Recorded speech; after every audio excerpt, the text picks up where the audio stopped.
تھوڑا سا میں نے آپ کو بتایا کہ کہنے والا کون ہے اور کتاب کون سی ہے.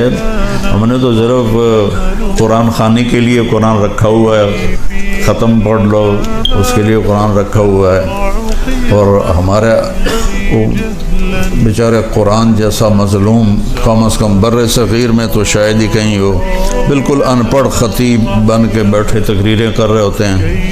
مولوی صاحب بیان کر رہا تھا یوسف علیہ السلام کا قصہ کہ یوسف علیہ السلام کو ان کے بھائیوں نے کنویں میں ڈالا. تو وہ ہمارے ہاں طرز بھی لگاتے ہیں، جب یوسف علیہ السلام انہوں نے بھائیوں نے کھوئے چڑھے تھے، آواز آئی، اگو بھول گیا لَتُنَبِّئَنَّهُمْ بِأَمْرِهِمْ هَٰذَا، تو آواز آئی اور یاد کر رہا ہے. اب یاد آیا نہیں تو کہتا اوے لوگوں مسئلہ سن لو، پھر نہ آکھے جب مولوی نے دسیا نہیں. جب یوسف علیہ السلام انہوں نے بھائیوں نے کھوئے چڑھ رہے آتے، آواز آئی، اب پھر بھول گیا. پھر کہتا ہے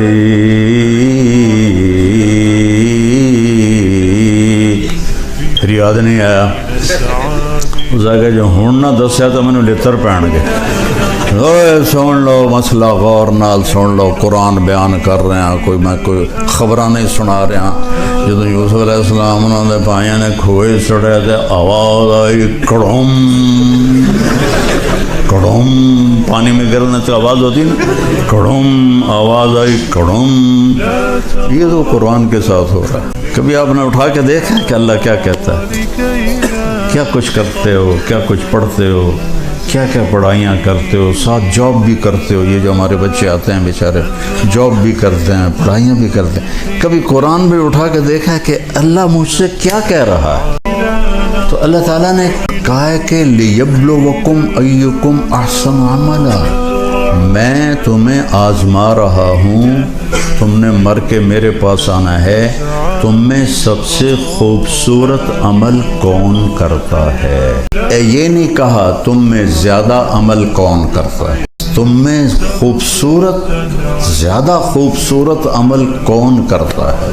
صحابہ اتنے عبادت گزار نہیں تھے جتنے تابعین تھے. صحابہ کا اتنا علم نہیں تھا جتنا تابعین کا تھا. حضرت خالد بن ولید جیسی شخصیت فجر کی نماز پڑھائی، تھوڑا سا قرآن ایک جگہ سے پڑھا، تھوڑا سا ایک جگہ سے، تھوڑا سا ایک جگہ سے، اس طرح کر کے فجر کی نماز پوری کی. اور سلام پھیر کر کہنے لگے بھائی جہاد نے مجھے قرآن بھی نہ سیکھنے دیا. اور بعد میں کتنے بڑے بڑے علامہ آئے، لیکن وہ کسی ایک صحابی کے برابر نہیں ہو سکتے کہ صحابہ تھے احسن عملا. ان کا عمل ان پر نور نبوت پڑا تھا. نور نبوت کی روشنی اور ان لائٹوں کی روشنی میں تو بہت بڑا فرق ہے. تو صحابہ تھے احسن عملا. بعد کے لوگ تھے اکثر، کسی صحابی نے 40 سال فجر کے عشاء کے وضو سے فجر نہیں پڑھی، کسی صحابی نے. تابعین کتنے ہیں جنہوں نے جو عشاء کے وضو سے فجر کی نمازیں پڑھی. تو اللہ تعالیٰ ہمیں ہمارا پیپر ہو رہا ہے تو میں خلاصہ کر کے بتا رہا ہوں کہ ہم میں سے زیادہ خوبصورت عمل کون کرتا ہے. ایک واقعہ سناتا ہوں. تبوک کے موقع پر آپ نے فرمایا چندہ اکٹھا کرو. حضرت عثمان رضی اللہ تعالیٰ عنہ نے 10,000 سپاہیوں کا کھانا پینا انتظام کیا اور 300 دینار اوپر دیے. تو ہمارے نبی ایسے آپ کے دیناروں کو ایسے ان سے کھیل رہے تھے. وہ فرما رہے تھے ما علی عثمان اللہ یعمل بعد، عثمان آج کے بعد تو کچھ بھی نہ کر، تیری جنت واجب ہوگا. عبد الرحمن بن عوف اپنا سارا مال اٹھا کے لے کر آئے اور پورا مال صدقہ کر دیا. ابو بکر سے حضرت عمر رضی اللہ تعالیٰ عنہ کوشش کرتے تھے آگے نکل جاؤں، کہیں تو آگے نکل جاؤں. اس موقع پر ابو بکر کے گھر میں غربت تھی اور عمر مالدار تھے. کہنے لگے بھائی عمر آج جے تو لے گیا بازی تک لے گیا، پھر تینوں نہیں لبنا ہے موقع. انہوں نے کیا کہ اپنے مال کو آدھا کیا اور اٹھا کے مسئلہ سمجھو اتنا بڑا گٹھا اٹھا کے لائے، اتنا بڑا.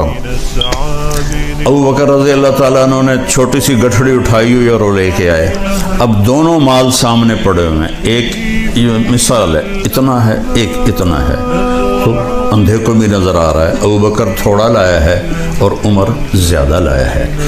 اب اگر سوال میرے نبی یہ کرتے عمر کتنا لائے ہو، ابو بکر کتنا لائے ہو، تو ابو بکر ہار گئے تھے اور عمر جیت گئے تھے، اور اللہ اس رسول کو پتہ ہے کہ اصل قصہ کیا ہے، تو آپ نے سوال ہی بدل دیا جو اس موقع کا ہے ہی نہیں، بنتا ہی نہیں۔ عمر پیچھے کیا چھوڑ کے آئے؟ اور کوئی میں مدارس اللہ میرے ذریعے سے چلوا رہا ہے، کوئی ہمیں آ کے چندہ دیتا ہے تو ہم پوچھتے ہیں جی کتنے ہیں، یہ پوچھ سکتے ہیں کہ پیچھے اور بینک میں کتنے ہیں؟ اگر یہ پوچھ لیا پیچھے اور کتنے نہ کہ اے ویڈیو میں 2 نمبر ہی کام لگ گیا تو اس میں نے فراڈیے لگ دیو۔ تو آپ دیکھو میرے نبی نے کیا مال کیا، عمر پیچھے کیا چھوڑا ہے۔ حضرت عمر جو پہلے ایسے کھڑے تو نالی اینج ہو گئے، تو ان کو پتہ لگ گیا بھائی میں ہار گیا، کہنے لگے جی آدھا چھوڑ کے آیا ہوں آدھا لے کے آیا ہوں۔ ابو بکر تم کیا پیچھے چھوڑ کے آئے ہو؟ کہا جی ترکت اللہ و رسولہ، میں تو اللہ اس کے رسول کو چھوڑ کے آیا ہوں، باقی سارا لے کے آ گیا ہوں۔ تو عمر کہنے لگے ابو بکر میں تو اس سے آگے نہیں نکل سکتا۔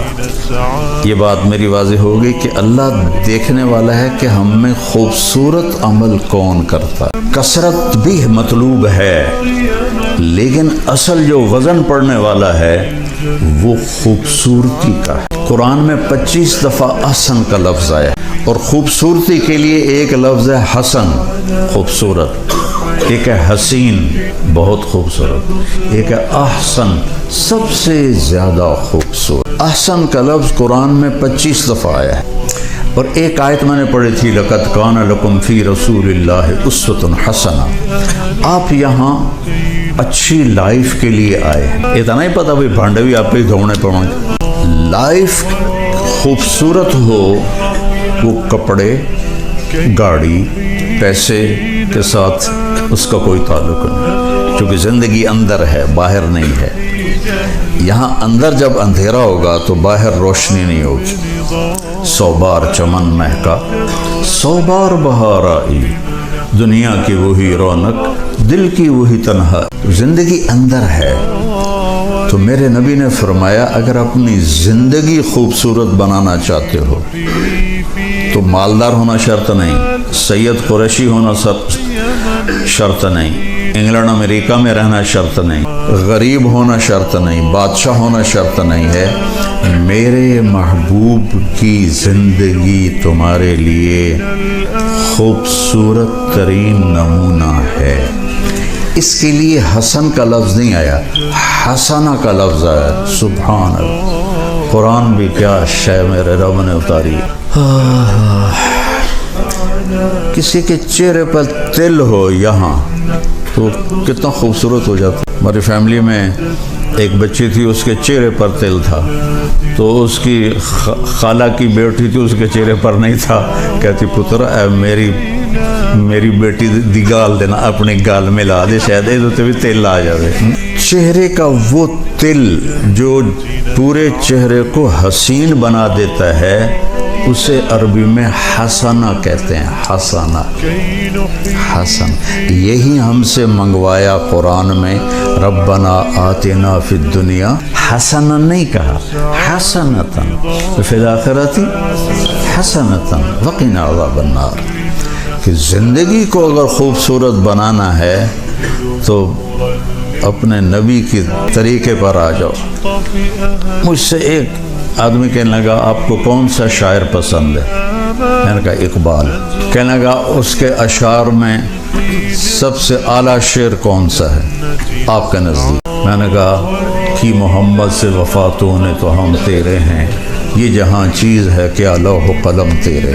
حسنہ، اگر لائف اتنی خوبصورت بنانا چاہتے ہو کہ لوگ بھی دیکھ کر ان کو مزہ، یار کیا خوبصورت لائف ہے، تو میرے نبی کی غلامی میں آؤ، میرے نبی کے طریقے پر آؤ، تو تم چہرے کا تل بن جاؤ گے لوگوں میں، ایسے حسین پرکشش بن جاؤ۔ اللہ اپنے بارے میں کہتا ہے فتبارک اللہ احسن الخالقین۔ چند مثالیں دے دیتا ہوں لفظ احسن۔ سب سے اعلیٰ حسین خالق ہے اللہ۔ ومن احسن من اللہ حکما لقوم یؤمنون۔ سب سے خوبصورت فیصلہ کرنے والا ہے اللہ۔ اللہ اپنے بارے میں صبغۃ اللہ ومن احسن من اللہ صبغۃ، تیرے رب کا رنگ، اس سے حسین رنگ اور کس کا ہو سکتا ہے؟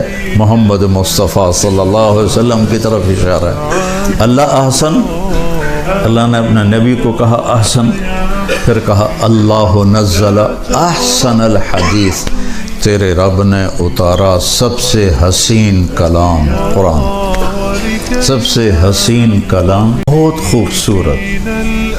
حضرت عثمان رضی اللہ عنہ فرمایا کرتے تھے کہ لوگوں کو قرآن کا پتہ چل جائے تو زندگی بھر قرآن سے آنکھیں نہ ہٹائیں، نظریں نہ ہٹائیں۔ تو ہمارا تو ہم ویسے ہی اجمی ہیں، ہم اجمی تو اجمی ہیں، اب عرب کے بدوؤں کا حال یہ ہے۔ ابن جوزی نے لکھا ہے کہ وہ امام صاحب نماز، یہ صحیح واقعہ ہے، ایسے لطیفہ نہیں، امام نماز پڑھا رہا تھا تو انہوں نے سورہ نوح شروع کی، انا ارسلنا نوحا الی قومہ، تو آگے بھول گئے تو پھر انہوں نے دوبارہ دہرایا، انا ارسلنا نوحا الی قومہ، کسی نے لقمہ بھی نہیں دیا، وہ پھر بھول گئے، پھر تیسری دفعہ پڑھا انا انزلنا نوحا الی قومہ، پیچھے ایک بدو عرب کھڑا تھا، کہنے لگا جو نوح نہیں جانتا تھا کسی اور نو گل دے۔